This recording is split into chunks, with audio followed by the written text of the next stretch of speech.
Section 1 Overall Evaluation of Mainstream Media Theories. What if you could step back from everything you've learned so far, and see how all the theories connect? You've explored media models, from the hypodermic needle theory to agenda setting and uses and gratifications. But here's the question: do these theories exist in isolation, or do they talk to each other? This final video invites you to think not just in terms of individual models, but in terms of the bigger picture. How do these theories respond to each other? How do they evolve with history, technology, and society? In this episode, we'll map out the logic behind mainstream communication theories, their origins, assumptions, and the hidden threads that connect them. Because media is not just what we see. It's how we think. And to think clearly, we need a map. Section 2 Chronological Flow and Historical Context. To understand how communication theories evolved, we need to travel through time. Let's start with the early 20th century. In the aftermath of World War I and II, the world saw the power of mass propaganda.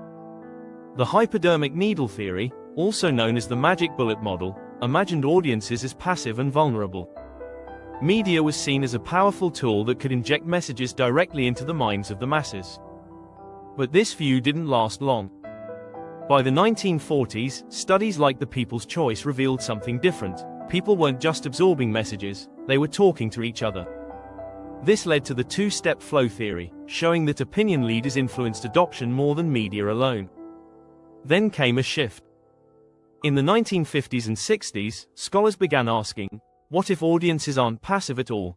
Enter the uses and gratifications theory, where individuals actively choose media based on their personal needs, like information, entertainment, or identity. Fast forward to the 1970s. With rising concern about media's long-term influence, agenda-setting theory proposed that media doesn't tell us what to think, but what to think about. Soon after, spiral of silence theory added a psychological lens. People may stay silent if they feel their opinion is in the minority, not because of facts, but because of social fear. Over the decades, media theories shifted from media power to audience power, from one-way injection to complex interaction, from effect-focused to meaning-focused. Section 3 Conceptual Intersections and Tensions. When we place these theories side by side, certain patterns and contrasts emerge. First, the audience. Some theories see the audience as passive, shaped by media power. Others see the audience as active, choosing and interpreting media on their own. Filled right-pointing small triangle hypodermic needle theory. Right-pointing arrow, the audience is passive. Filled right-pointing small triangle, uses and gratifications.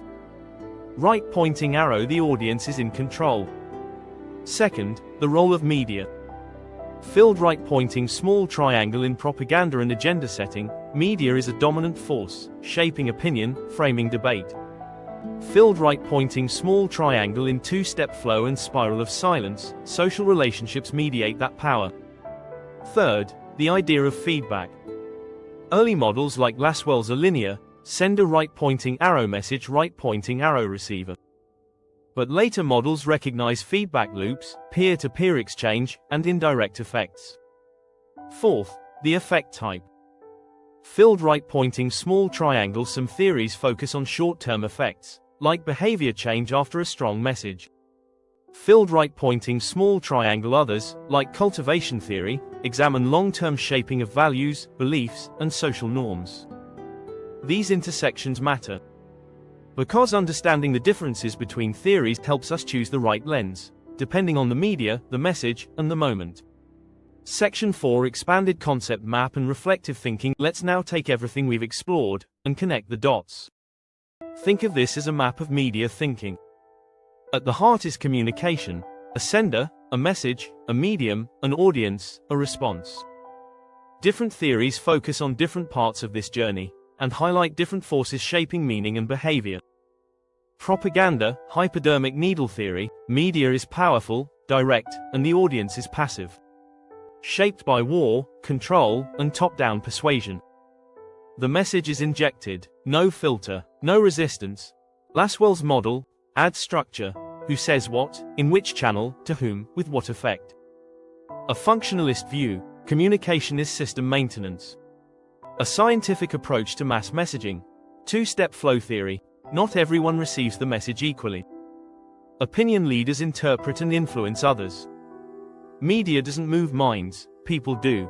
Gatekeeping theory, not every message enters the public sphere.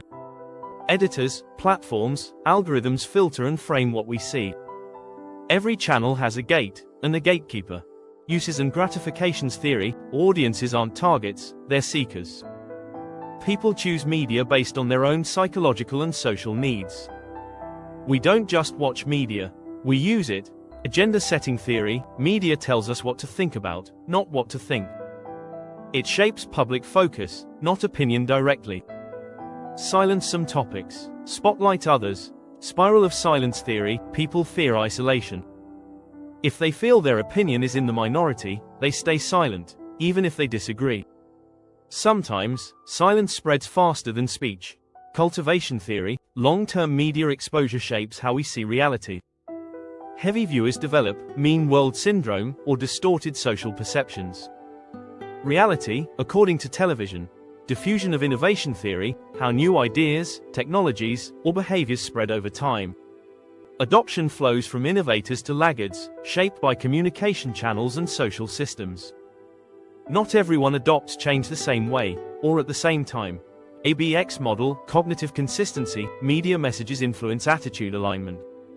Individuals seek harmony between beliefs, identities, and information. We adopt ideas that fit who we already are. Information deficit and knowledge gap theories, access to information doesn't guarantee understanding. Media may widen knowledge inequalities unless literacy and trust are addressed. Who learns more, and why? All of these theories together form a map of media's powers and limits. A map of audiences, not as empty vessels, but as thinkers, feelers, reactors, adapters. Now, a few reflection questions. Which theory best explains how you use social media? How does gatekeeping look in the age of algorithms? In an eye-driven world, does the two-step flow still work, or has it become a 100-step spiral? Every question is a door. And every theory is a key. Section 5 Final closing. So, what do all these theories teach us? That media is not just content. It's context. It's power, persuasion, participation, and perception, all at once.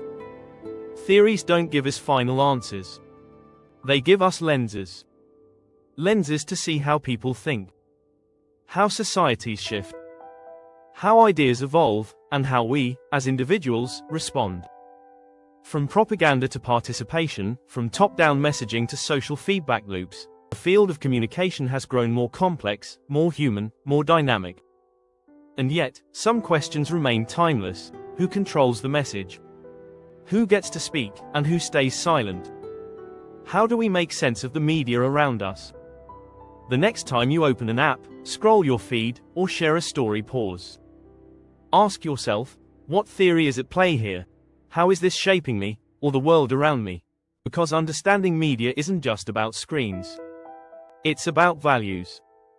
It's about influence.